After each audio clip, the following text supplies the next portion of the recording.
आज तक रेडियो सुनता है सारा जहां।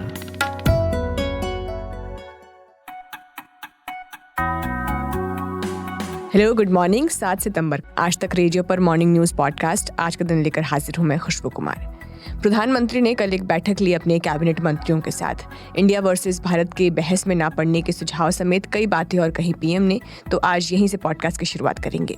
फिर महाराष्ट्र की बात, जहां मराठा आरक्षण आंदोलन ने सरकार की मुश्किलें बढ़ाई हैं और बीजेपी का रिकॉर्ड रहा है कि जब राज्य में मराठा आरक्षण आंदोलन हुआ है, पार्टी सत्ता में नहीं लौटी, तो सरकार की चिंता क्यों बढ़ाएगा ये आंदोलन, पूछेंगे। फिर आखिर में सऊदी और रूस के एक फैसले की भी बात होगी, जिसमें इन दोनों देशों ने कच्चे तेल का उत्पादन कम करने का ऐलान किया है। 2020 तक आपस में इसी मुद्दे पर लड़ रहे थे दोनों देश, इस वक्त क्यों साथ हैं और इसका असर दुनिया कैसे झेलेगी, समझेंगे एक्सपर्ट से। लेकिन पहले वक्त है 60 सेकंड्स हेडलाइंस का। अगली आवाज है शुभम तिवारी की। आसियान समिट में हिस्सा लेने प्रधानमंत्री मोदी इंडोनेशिया पहुंचे। चीन के विवादित मैप पर दे सकते हैं बयान। भारतीय यूपीआई लॉन्च होने की संभावना। कांग्रेस नेता राहुल गांधी की यूरोप दौरे का आज पहला दिन। राजधानी ब्रसल्स में यूरोपीय संघ के सदस्यों के साथ बैठक में भाग लेंगे। अमेरिकी राष्ट्रपति जो बाइडेन G20 समिट में भाग लेने के लिए आज से 10 सितंबर तक भारत के दौरे पर कोरोना गाइडलाइन का करेंगे पालन। आरएसएस प्रमुख मोहन भागवत बोले, जब तक समाज में भेदभाव, आरक्षण रहना चाहिए। अखंड भारत पर उन्होंने कहा, आज के युवाओं के बूढ़े होने से पहले ये सच होगा। नेताजी सुभाष चंद्र बोस के पोते चंद्र कुमार बोस ने छोड़ी बीजेपी। वैचारिक मतभेद के आधार पर लिया फैसला। लोकसभा प्रिविलेज कमेटी ने बिहार के 7 अधिकारियों को किया तलब। बीजेपी सांसद जनार्दन सिग्रीवाल पर लाठीचार्ज से जुड़ा है मामला। जापान ने लॉन्च किया अपना मून मिशन स्लिम। खराब मौसम की वजह से पहले 2 बार टला। और एशिया कप के पहले सुपर 4 मैच में जीता पाकिस्तान।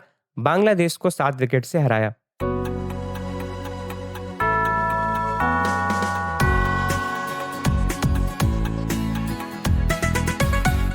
संविधान सभा को बर्खास्त हुए 74 साल हो गए हैं, मगर उसकी एक बहस अभी भी जीवंत है। बहस भारत बनाम इंडिया की है। अमूमन हम अंग्रेजी में इंडिया का इस्तेमाल करते हैं और जहां मामला हिंदी का आता है, हम भारत लिखते हैं। मसलन गवर्नमेंट ऑफ इंडिया या भारत सरकार, बात एक ही है। लेकिन 2 रोज पहले G20 समिट में आने वाले देशों को राष्ट्रपति की ओर से इनविटेशन लेटर गया, जिसमें लिखा था प्रेसिडेंट ऑफ भारत, यानी यहाँ इंडिया को भारत से रिप्लेस कर दिया गया। अब इन दिनों इंडिया सिर्फ देश नहीं, विपक्षी गठबंधन का भी नाम है। तो फिर क्या, राजनीति ने जोर पकड़ा। बीजेपी भारत नाम की वकालत करने लगी, लेकिन कल पीएम मोदी का इस पर स्टैंड अलग दिखा। उनकी कैबिनेट मंत्रियों के साथ बैठक हुई। निर्देश दिए गए कि इंडिया बनाम भारत की बहस से दूर रहा जाए और संवैधानिक स्टैंड ही लिया जाए। हालांकि एक और विवाद है जिस पर उन्होंने नेताओं को एक्टिव रहने के लिए कहा है। डीएमके नेता उदयनिधि स्टालिन के सनातन धर्म को डेंगू मलेरिया की तरह खत्म कर देने वाले बयान पर उदयनिधि पर इसको लेकर दिल्ली और यूपी में FIR भी दर्ज हो गई है। लेकिन इन सबके बाद अभी भी वो अपने बयान पर कायम है। हालांकि उदयनिधि जिस इंडिया गठबंधन का हिस्सा है, उनकी तरफ इस विवाद पर कोई सफाई नहीं आई है। तो अब सवाल है कि पीएम मोदी ने इंडिया बनाम भारत की लड़ाई से हटकर सनातन की बहस को पकड़ने की सलाह क्यों दी? यही पूछा मैंने इंडिया टुडे मैगजीन में डिप्टी एडिटर अनिलेश एस महाजन से। देखिए, प्राइम मिनिस्टर बहुत क्लियर है, ये इंडिया बनाम लड़ाई भारत है ही नहीं। इंडिया बनाम भारत लड़ाई जो है, कांग्रेस और इंडिया अलायंस के लोग, बीजेपी को लगता है कि वो बनाने की कोशिश कर रहे हैं। क्योंकि जो बीजेपी का प्लॉय था, वो ये प्लॉय था कि वो भारत का नाम इस्तेमाल करना चाह रहे थे अपने आइडियोलॉजिकल पर्पसेस के लिए। और बीजेपी और संघ की जो फिलॉसफी है, वो बिलीव करते हैं कि जो भारत जो है, भारतीय सभ्यता के साथ जुड़ा हुआ है, भारतीय जो कल्चरल इथॉस के साथ जुड़ा हुआ है, और जो इंडिया और इंडिका जो लफ्ज हैं, ये यूरोपियन जो इन्वेडर्स थे the period of time, starting with Greek और बाद में पोर्चुगीज आए और फ्रेंच रहे, या बाद में ब्रिटिशर्स रहे, डच रहे, ये उन लोगों ने इस्तेमाल किया इंडिया को डिस्क्राइब करने के लिए। चाहे इंडीज करके इस्तेमाल करें, चाहे इंडिका करके इस्तेमाल करें, चाहे इंडस वैली से जोड़ते हुए हमें इंडिया बोलना शुरू किया। तो ये क्लियर कट व्यू है आरएसएस का। और और आरएसएस को अगर आप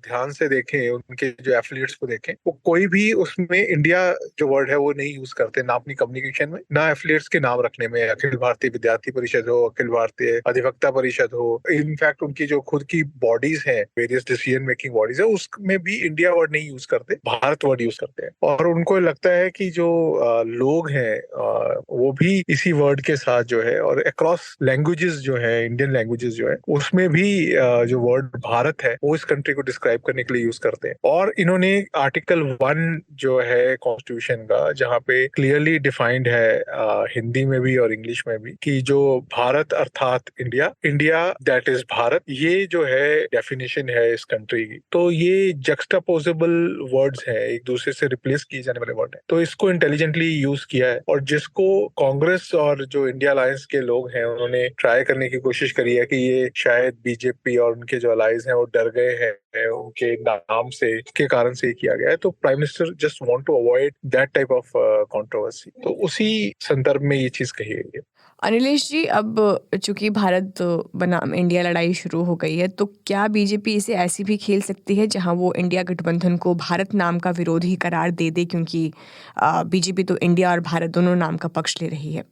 देखिए, जो कॉन्स्टिट्यूशन का प्रियम्बल है और आर्टिकल 1 है वो बहुत क्लियर है, उसमें दोनों नाम दिए गए हैं, इंडिया भी और भारत भी। और जो पहले की सरकारें हैं वो इंग्लिश में जो है वो इंडिया इस्तेमाल करते रहे, और जो वर्नाक्युलर लैंग्वेजेस है उसमें भारत यूज करते रहे। बीजेपी ने सिर्फ चेंज ये किया है कि इंटरनेशनल कम्युनिकेशन में रोमन वर्ड्स यूज करते हुए भारत लिखकर जो है राष्ट्रपति को और प्राइम मिनिस्टर के बारे में बताया है। इससे ज्यादा बीजेपी ने कुछ नहीं किया है। और ये कांग्रेस के भी लोग और बाकी जो है रीजनल उनके जो अलाइज हैं वो ये बात जो है, बीजेपी जो है कॉन्स्टिट्यूशन बदलने वाली है, नाम बदलने वाली है, बीजेपी उस डिबेट में नहीं जाना चाहती। बीजेपी इसको एक कल्चरल डिबेट की तौर पे रखना चाहती है, और उसके लिए ही ये बोला जा रहा है कि इसके ऊपर पॉलिटिकल बयानबाजी ना हो। और जो कल्चरल ऑर्गेनाइजेशंस हैं, बीजेपी के एफिलिएट्स हैं, वो इसको प्रोपोगेट ऑलरेडी कर रहे हैं और वो करते रहे। और आखिरी सवाल आपसे कि अगर हम संविधान सभा की बहस को थोड़ा टटोलें,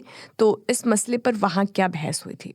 देखिए, उस वक्त भी प्रस्ताव जो आए थे वो यही आए थे कि भारतवर्ष ये जो है नाम होने चाहिए। कुछ मुस्लिम लीडर्स ने हिंदुस्तान वर्ड जो है वो भी आगे रखा। और इनफैक्ट B.R. अम्बेडकर जो हमारे कॉन्स्टिट्यूशन असेंबली के अध्यक्ष भी थे और जो कॉन्स्टिट्यूशन बनाया जा रहा था उस कमेटी को भी देख रहे थे, तो उनका भी मानना था कि भारत वर्ड होना चाहिए। बट उस वक्त के प्रोग्रेसिव जो तबका था, ग्रुप था, वो वेहमेंट था। इंडिया वर्ड जो है इसके साथ लोग जुड़े रहे, और ये एक रेजोनेंस क्रिएट करता है ग्लोबली, तो ये वर्ड जो है वो कंटिन्यू होना चाहिए। और इनफैक्ट जब पाकिस्तान के साथ डिस्कशन हो रही थी पार्टीशन को लेके, तो पाकिस्तान ये पुश कर रहा था कि Indian name should culminate in itself, क्योंकि दो कंट्री बन गए हैं, पाकिस्तान और हिंदुस्तान जो है, ये दो लफ्ज जो है इस्तेमाल हो, विच सरदार पटेल जो उस वक्त नेगोशिएशन कर रहे थे लियाकत अली खान के साथ, तो उन्होंने रिजेक्ट किया था कि ये हम लोग डिसाइड करेंगे और इंडिया और भारत जो है वो हमारा नाम रहेगा, हम किसी और नाम के साथ नहीं जाना चाहिए। उसी जो सेंटिमेंट है उसको आगे रखते हुए ये कॉन्स्टिट्यूशन में जो है दोनों नामों की प्रस्तावना करी। शुक्रिया अनिलेश एस महाजन। तो एक रोज पहले इंडिया को भारत से रिप्लेस करने का पक्ष ले रही बीजेपी ने अपना स्टैंड बदला है और कहा है कि वो इंडिया और भारत दोनों के साथ कंफर्टेबल है।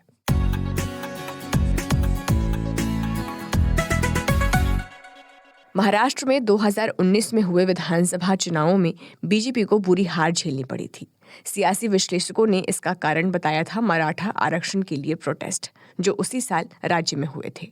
2014 में बीजेपी की भयंकर जीत के बाद महाराष्ट्र में इन चुनावों में पहला बड़ा झटका थी। साल 2023 चल रहा है और फिर मराठा समुदाय आरक्षण के लिए आंदोलन कर रहा है। राज्य में इस वक्त 2 बड़ी कुर्सियों पर जो बैठे हैं वो मराठा समुदाय से ही आते हैं, मुख्यमंत्री एकनाथ शिंदे और उप मुख्यमंत्री अजीत पवार। ऐसे में ये बीजेपी के देवेंद्र फडणवीस के लिए भी मुसीबत बनी जब उन्हें आंदोलन करते इन लोगों पर पिछले दिनों हुए लाठीचार्ज के लिए माफी मांगनी पड़ी। राज्य का ये ट्रेंड बीजेपी को और परेशान कर सकता है कि मराठा आंदोलन के बाद पार्टी कभी सत्ता में नहीं लौटी। ऐसे में कहीं बीजेपी और राज्य के मौजूदा सरकार के लिए कितना बड़ा सिरदर्द बन सकता है तब जब अगले ही साल देश में लोकसभा चुनाव हैं और राज्य के विधानसभा चुनाव। ये पूछा मैंने इंडिया टुडे मैगजीन के महाराष्ट्र कॉरेस्पॉन्डेंट धवल एस कुलकर्णी से। देखिए, दो बातें हैं। अगर हम महाराष्ट्र के बारे में बात करें तो मराठा कम्युनिटी जो है वो महाराष्ट्र की एक बहुत ही पावरफुल कम्युनिटी है। आज तक जो भी मंत्री हुए हैं, जो भी एमएलएज हुए हैं, उसमें अगर देखा जाए तो सबसे बड़ी तादाद में मराठा कम्युनिटी के ही लोग हैं। दूसरी बात यह है कि आप अगर ब्यूरोक्रेसी में देखोगे तो मैक्सिमम जो ये है मराठा कम्युनिटी के ही लोग हैं। ऐसे कहा जाता है कि मराठा कम्युनिटी जो है वो 21.5% है। देखिए, हमें ये याद रखना होगा कि आखिरी जो कास्ट सेंसस हुआ था वो 1931 में हुआ था। उसके बाद तो कोई कास्ट सेंसस हुआ नहीं है। ऐसे कहा जाता है कि मराठा कम्युनिटी 21.5% है। लेकिन असल में जब हम ये कहते हैं तो हम मराठा कुणबी कम्युनिटी के बारे में कहते हैं, मराठा और कुणबी। कुणबी कम्युनिटी के बारे में अगर बात करें तो वो कोकण में और विदर्भ में वो काफी बड़ी तादाद में है शायद।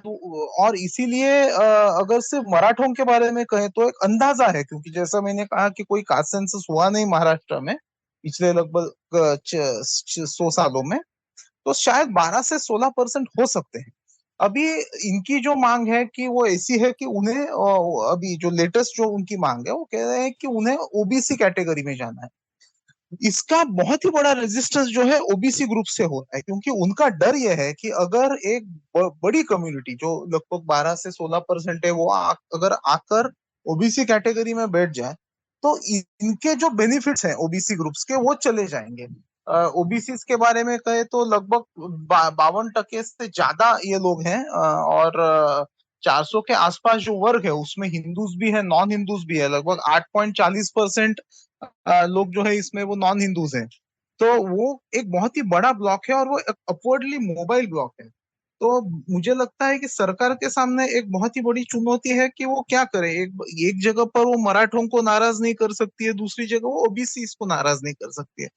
धवल जी, महाराष्ट्र में ये मांग भी पुरानी है और इस आंदोलन का नुकसान भुगतते भी हमने राजनीतिक पार्टियों को देखा है। मैं ये समझना चाहती हूँ आपसे कि पहले जब ये आंदोलन हुआ है तब कैसा रुख रहा था अभी महाराष्ट्र की सत्ता में मौजूद पार्टियों का? देखिए, पहले ही बात ये हुई थी कि मराठा कम्युनिटी के लिए अलग 16% रिजर्वेशन बनाया जाए और उसके तहत उन्हें नौकरियां और एजुकेशन में रिजर्वेशन दिया जाए।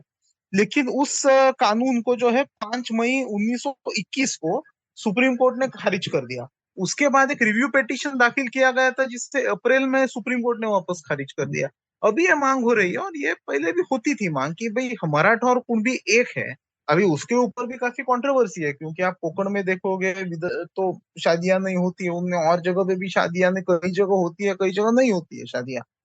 तो उनकी तो ऐसे डिमांड की गई कि मराठा और कुणबी एक है, इसीलिए सारे मराठों को आप कुणबी का कास्ट सर्टिफिकेट दे दो और उनको ओबीसी में शामिल करो।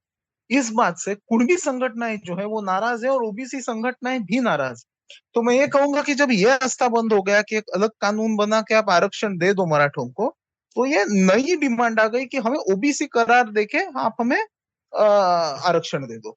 और अभी ये जो आंदोलन हो रहा है फ़िलहाल, उसको किस तरह एड्रेस करने की कोशिश हो रही है सरकार की तरफ से? क्या भविष्य में बात बन सकती है? क्या ये जिस दुविधा का आप ज़िक्र कर रहे थे, वो मामले को और लंबा खींचेगी? देखिए, वही तो सवाल है कि दुविधा से सरकार निकलेगी कैसे। अभी मराठी में एक कहावत है, इकडे आड़ तिकडे विहीर। आप यहाँ जाओ तो कुआं है, वहां वहां जाओ तो दरिया है। तो उस तरीके की हालत में आज ये सरकार फंसी हुई है। अभी इस पे एक ऐसे बात हो रही है कि देखिए, एक समिति बनाई गई है एडिशनल चीफ सेक्रेटरी रेवेन्यू के अंडर, और एक समिति बनाई गई है एक जज के अंडर। वो जो देखेगी कि ये कैसे मांग पूरी हो सकती है। लेकिन बात यह है कि अगर एक इतनी जो बड़ी तादाद में एक कम्युनिटी है उसे अगर ओबीसी में शामिल किया गया तो कुछ ना कुछ रिएक्शन तो इसके ओबीसी से आएगी। देखिए, दूसरी बात यह है कि ओबीसी कैटेगरी में जो लोग हैं, जैसे एससी और एसटी के साथ हुआ है कि उन्हें पॉलिटिकल रिजर्वेशन है। जो लोकल बॉडीज है, जैसे म्युनिसिपल कॉर्पोरेशन है, म्युनिसिपल काउंसिल है, या तो ये ग्राम पंचायत है, वहां के जो चुनाव है उसमें पॉलिटिकल रिजर्वेशन होते हैं ओबीसी के लिए। तो मराठा कम्युनिटी उसमें भी ये हो जाएगी, मतलब एलिजिबल हो जाएगी इन पॉलिटिकल रिजर्वेशन के लिए। तो उसके ऊपर भी काफी अनईज है। देखिए, मुझे लगता है, देखिए, दो बातें हैं इसमें। पहली बात यह है कि हमारा जो एक पॉलिटिकल क्लास है, तो उसने कहीं ना कहीं कन्विंस कर दिया है लोगों को गलत तरीके से कि आरक्षण एक गरीबी हटाओ का कार्यक्रम है। देखिए, आरक्षण गरीबी हटाओ का कार्यक्रम नहीं है। ये हुई नंबर एक। नंबर दो, आप अगर देखोगे तो जाट है, मराठा है, ये जो खेती करने वाले जो कम्युनिटीज हैं, तो ये ये कर रहे हैं कि आरक्षण की मांग करें। उसका कारण है कि आज खेती करने वालों की हालत जो है वो बहुत खराब है। तो मुझे ये दो बातें जो है वो काफी अहम लगती है। शुक्रिया धवल जी।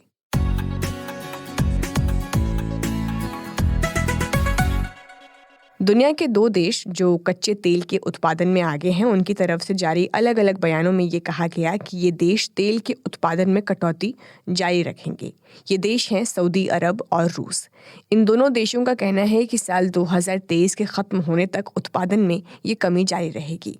अब विशेषज्ञ अनुमान जता रहे हैं कि इसका असर दुनिया भर में तेल की कीमतों पर देखने को मिल सकता है। इस साल गर्मियों की शुरुआत में इस कटौती का ऐलान सबसे पहले सऊदी अरब ने किया, फिर सऊदी इसे महीने दर महीने बढ़ाता रहा। इस बार जब इसे बढ़ाया गया तो उसके साथ रूस ने भी उत्पादन में कटौती का ऐलान किया। महज 3 साल पहले ही साल 2020 में ये दोनों देश आपस में झगड़ रहे थे। सऊदी अरब चाहता था कि रूस तेल का उत्पादन कम करे ताकि अंतर्राष्ट्रीय बाजार में तेल की गिरती कीमतों को संभाला जा सके। रूस उत्पादन कम करने को तैयार नहीं था, लेकिन अब स्थिति बदली है और दुनिया पर कीमतें बढ़ने का खतरा भी है। सवाल है कि ऐसा फैसला करने के पीछे दोनों देशों के मोटिव क्या हो सकते हैं, और ये समझने के लिए हम पहुंचे जेएनयू में इंटरनेशनल अफेयर्स पढ़ाने वाले प्रोफेसर अमिताभ सिंह के पास। सबसे इम्पोर्टेंट है कि एक संस्था है ओपेक। ओपेक में का एक बहुत एक्टिव मेंबर है सऊदी अरेबिया, और ओपेक ही लगभग आप माने तो तय करता है दुनिया में तेल के दाम क्या होंगे। उसी के साथ एक ओपेक प्लस ग्रुप भी बन गया है, जिसमें ओपेक के अलावा जो वैसे देश जो ओपेक के सदस्य नहीं है, तेल प्रोड्यूस करने वाले देश जो ओपेक के सदस्य नहीं है, वो तो रूस भी उनके साथ हो गया है। इन दोनों की मंशा ये है कि दुनिया में तेल के मूल्य बढ़े रहें ताकि उनकी आय होती रहे। अगर उनका सप्लाई और प्रोडक्शन कम कर देंगे तो जाहिर है डिमांड बढ़ेगी, तो तेल के दाम भी बढ़ेंगे। तो ये डिमांड और सप्लाई के गेम पर ये बहुत दिन से ये जब से ओपेक बना है या उसके पहले से भी यही पद्धति चली आ रही है तेल के प्राइस को ऊपर नीचे करने की। इसमें थोड़ा भूसामरिक तत्व भी है। जैसे अमेरिका नहीं चाहता कि इस समय जब युद्ध हो रहा है, रूस यूक्रेन युद्ध, ऑलरेडी पूरे दुनिया में मुद्रास्फीति की स्थिति बहुत बिगड़ी हुई है। खासकर अमेरिका में जो अभी 6% है के लगभग है, वो कभी 8-9% भी चली गई थी। तो उनको लगता है कि अगले साल इलेक्शंस होंगे, तो इस समय मुद्रास्फीति अगर रही अमेरिका में या वर्ल्ड इकोनॉमी में तो उनको घाटा होगा। इसलिए वो चाहते हैं कि प्राइस कंट्रोल हुआ जाए। पहले भी उन्होंने कहा है कि आप ऑयल प्रोडक्शन को कम नहीं कीजिए रूस यूक्रेन युद्ध के दौरान ही, लेकिन वो उन्होंने किया नहीं। तो अंततः अब ये हुआ है कि ये दोनों एक तरह से प्राइस बढ़ा रहे हैं या घटा रहे हैं या स्टेबल रख रहे हैं। अमिताभ जी, ये बात ठीक है कि रूस इस वक्त ग्लोबली क्वारंटाइन है, इसलिए ज़्यादा से ज़्यादा देशों को अपने पाले में चाहता है, लेकिन यही देश 3 साल पहले इसी मुद्दे पर झगड़ भी रहे थे और अब रूस मान गया है। तो क्या कारण है?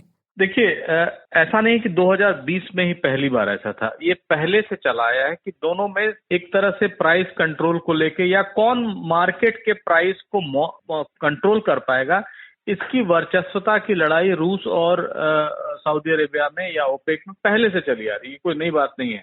2020 में जब युद्ध नहीं शुरू हुआ था तो रूबल के दाम गिर गए थे। उनका मानना था कि सऊदी अरेबिया ने चूंकि प्रोडक्शन बढ़ा दिया है और तेल के दाम कम हो गए हैं, इसलिए जो रूबल का वैल्यू है डॉलर के अगेंस्ट वो गिर गया है। तो रूसी ये उनको ब्लेम करते थे। लेकिन 2021 के बाद एक तो अमेरिका ने ऑयल एक्सपोर्ट बहुत शुरू कर दिया। इनफैक्ट अमेरिका अभी सबसे बड़ा ऑयल एक्सपोर्टर है, क्योंकि शेल ऑयल के डिस्कवरी के बाद और रूस यूक्रेन युद्ध के बाद जो यूरोप में तेल की सप्लाई कमी है उसको अमेरिका ज्यादा पूरा कर रहा है, ना कि सऊदी अरेबिया। तो इस तरह से वो चाहते थे कि किसी न किसी तरह इस पे कंट्रोल हो, लेकिन अमेरिका चूंकि भूसामरिक स्थिति बदल रही है, सऊदी अरेबिया भी एग्रेसिव हो रहा है, उसकी फॉरेन पॉलिसी एग्रेसिव हो रही है, उसकी इकोनॉमिक पॉलिसी, और वो अमेरिका को आंख तरेर के देखना चाहता है। तो ये अभी उनको सही मौका मिला है कि अपनी एग्जिस्टेंस, अपनी औकात भी अमेरिका को दिखा दें, और साथ साथ जो मुनाफा तेल के प्राइस बढ़ने से होगा उसको भी कर लें। तो अभी दोनों एक पेज पे आ गए हैं इस बात को लेकर कि तेल के दाम बढ़ने चाहिए, क्योंकि इन दोनों की इकोनॉमी गड़बड़ा रही है। एक आखिरी सवाल, क्या ये देश इतनी मात्रा में प्रोडक्शन करते हैं कि दुनिया भर को इसका नुकसान झेलना पड़े, और अगर है तो फिर वो कितना बड़ा होगा?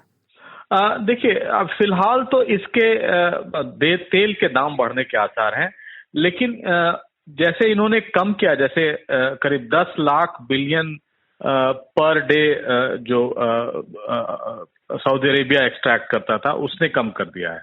3 लाख पर बैरल पर डे रूस करता था, उसको उसने कम कर दिया। यानी जो पहले से चला रहा था 10 लाख और 3 लाख, वो उन्होंने कम किया ही हुआ है। लेकिन इस बीच अमेरिका ने करीब 3 लाख बैरल पर डे का ऑयल एक्सट्रैक्शन बढ़ा दिया है, क्रूड ऑयल एक्सट्रैक्शन। तो बाजार तो अभी स्थिर रहेगा, लेकिन और ये भी नहीं है, क्योंकि सितंबर अक्टूबर के महीने में अमेरिका में तेल के जो स्टोरेज है उन गोदामों में रख रखाव होता है, तो उनकी तेल की डिमांड कम हो जाती है। तो ये दिसंबर जनवरी में जाके या नवंबर दिसंबर में जाके तेल की प्राइस फिर बढ़ने लगेंगे अगर यही स्थिति रही तो। बहुत बहुत शुक्रिया अमिताभ जी।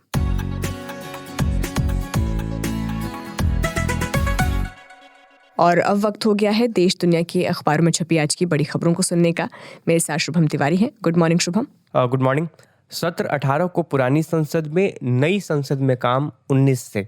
श्री गणेश मंगल प्रवेश, ये दैनिक भास्कर अखबार की पहली हेडलाइन है। संसद के स्पेशल सेशन को लेकर लगातार कयास के बीच सरकारी सूत्रों के हवाले से भास्कर ने छापा है कि इसकी शुरुआत 18 सितंबर को पुराने संसद भवन में होगी, जबकि 19 सितंबर को गणेश चतुर्थी पर नए भवन में प्रवेश होगा। वहीं एक खबर और दैनिक भास्कर अखबार में ही पहले पन्ने पर, मणिपुर में कर्फ्यू तोड़कर हजारों प्रदर्शनकारी सड़कों पर उतरे, लाठीचार्ज में कई लोग घायल, फिर बिगड़े हालात। बताया जा रहा है कि ये हजारों जो प्रदर्शनकारी हैं वो मैती समुदाय के थे, और राज्य में स्थिति दोबारा से बिगड़ने लगी है। पुलिस को स्थिति नियंत्रण में करने के लिए लाठीचार्ज करना पड़ा है।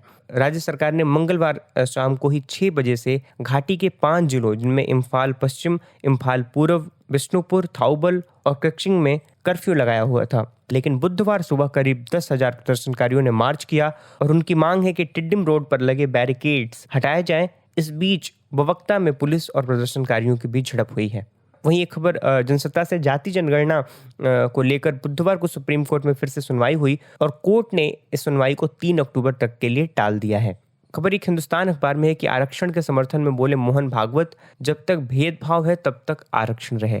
भागवत ने कहा कि समाज के कुछ वर्ग यदि 2000 साल तक भेदभाव सह सकते हैं, तो क्या हम, यानी कि वे जिन्होंने भेदभाव का सामना नहीं किया, वे 200 साल तक कुछ परेशानी नहीं उठा सकते। संघ प्रमुख का कहना था कि यह केवल वित्तीय या राजनीतिक समानता का नहीं, बल्कि सम्मान देने का मामला है। वहीं एक देश एक चुनाव को लेकर पूर्व राष्ट्रपति रामनाथ कोविंद से गृहमंत्री अमित शाह और कानून मंत्री अर्जुन राम मेघवाल की मुलाकात हुई है। समिति की पहली बैठक बहुत जल्द होने की उम्मीद है। इंडियन एक्सप्रेस अखबार में पढ़ रही हूँ शुभम, देश में कुछ दिनों से एक देश एक चुनाव पर बहस चल रही है, यानी लोकसभा और राज्य विधानसभाओं का चुनाव एक साथ कराना। अब इस पर जो है मुख्य चुनाव आयुक्त CEC राजीव कुमार का जवाब आया है और उन्होंने कहा है कि कानूनी प्रावधानों के मुताबिक चुनाव कराने के लिए हमेशा तैयार है। मध्य प्रदेश में विधानसभा चुनाव की तैयारियों का जायजा लेने पहुंचे थे राजीव कुमार और वहां पर उनसे 1 नेशन 1 इलेक्शन पर सवाल किया गया था। और इंडियन एक्सप्रेस पर ही मैं एक खबर ये भी देख रही हूँ, विशेष सत्र से पहले सोनिया गांधी ने PM मोदी को चिट्ठी लिखी, जिसमें उन्होंने 9 मुद्दे उठाए हैं। कांग्रेस चाहती है कि सरकार महंगाई, भारत चीन बॉर्डर विवाद और मणिपुर जैसे गंभीर मामलों पर चर्चा करे। अंतर्राष्ट्रीय खबरों की अगर मैं बात करूं तो वैगनर चीफ प्रिगोजिन की मौत के बाद अब ब्रिटेन उनकी प्राइवेट आर्मी को आतंकवादी संगठन के तौर पर घोषित करने जा रहा है। BBC की एक रिपोर्ट है, और अगर ये फैसला हो जाता है तो ब्रिटेन में इस वैगनर ग्रुप से जुड़ना या उनका समर्थन करना गैर कानूनी हो जाएगा। इसके लिए संसद में बिल लाया जा रहा है और इस ऑर्डर के तहत वैगनर की प्रॉपर्टी को आतंकियों की संपत्ति घोषित कर उन्हें सीज भी किया जाएगा। वैगनर ग्रुप से ध्यान एक और खबर पर, और ये कई अखबारों में है। मैं द गार्डियन के हवाले से आपको बता रहा हूँ, 17 लोगों की रूसी हमले में मौत हुई है। ये हमला रूस का तब हुआ जब यूक्रेन के foreign minister Dmytro Kuleba America के सेक्रेटरी ऑफ स्टेट यानी विदेश मंत्री एंटनी ब्लिंकन से मुलाकात कर रहे थे। एंटनी ब्लिंकन यूक्रेन में समर्थन देने के लिहाज से पहुंचे हुए थे और ऐसी उम्मीद की जा रही है कि करीब $1 बिलियन अमेरिकी डॉलर की आर्थिक मदद का ऐलान अमेरिका कर सकता है। एक खबर अल जजीरा के हवाले से, प्रधानमंत्री नरेंद्र मोदी आज सुबह आसियान इंडिया समिट में हिस्सा लेने के लिए इंडोनेशिया पहुंच गए हैं। राजधानी जकार्ता पहुंचने पर प्रधानमंत्री का पारंपरिक अंदाज में स्वागत हुआ। पीएम मोदी का यह दौरा भारत में 9 और 10 सितंबर को होने वाले G20 समिट से ठीक 3 दिन पहले हो रहा है। आसियान समिट 5 सितंबर से शुरू हुई है और ये 8 सितंबर तक चलेगी।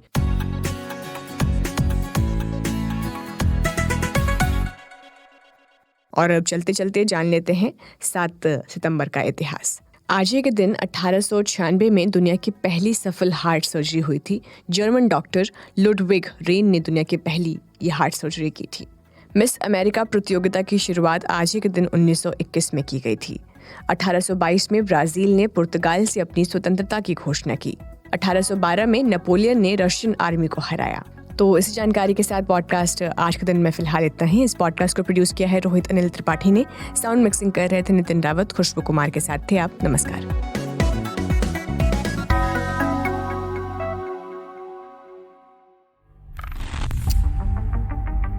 जुल्फिकार अली भुट्टो ने जिन जिया उल हक को आउट ऑफ टर्न प्रमोशन देकर बनाया था सेना प्रमुख, वही जिया क्यों बन गए उनका काल। कैसे जिया उल हक के लिए तख्ता पलट आसान बना और कैसे पाकिस्तान ने जिया के शासन में कट्टरपंथ की राह पकड़ी। सुनिए पाकिस्तानी तानाशाह जिया उल हक की कहानी नामी गिरामी की लेटेस्ट एपिसोड में सिर्फ आज तक रेडियो पर।